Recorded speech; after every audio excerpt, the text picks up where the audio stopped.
हमारा जिला सारोस्ती था। प्रणाम भाई दुनिया के सबसे भाई लोग हमारे वीडियो को देखे से पहले please like share comment channel के सब्सक्राइब जरूर कर लिया।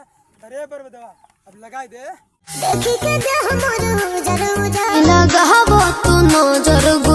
तेरा बाप यहाँ छोड़कर गया था कि तेरी माँ? अरे जी देख के दे उजर आ लगावा न तू नजर गुजर। अरे भाई ई सरवा तोहरा के नजर मारी त देह गुजर कह दे।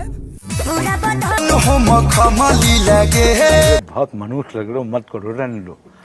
हाँ पूरा देह खमली लगे और भैया जी आगे तोहर पतली कमर काजू कतली लगे। हमको सिखा रिया है का पतली कमर काजू कतली लगे। अरे बरबदवा हाँ हम जात हई। कहाँ जात हवा? अरे काजू कतली खाए। हमार लेके खैया। अरे सरौ मार के हम फाड़ देव हम चल जाए जेल में। अरे भैया जी वीडियो छोड़ के अब कूदा चढ़ेगा। सही है। अरे भाजी तू हमारा दिल में बस गइलू बस 1 मिनट। Oh no. समझ रहे हो, समझ रहे हो आप?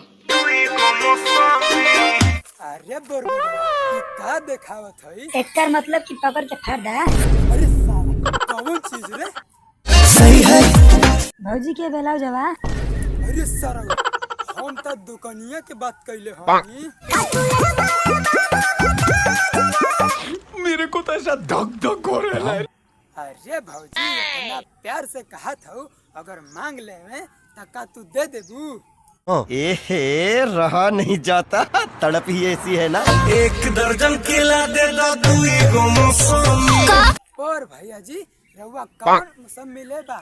भौजी के मौसमी लेबा कि जौन भौजी बेचत है तवन मौसमी लेबा?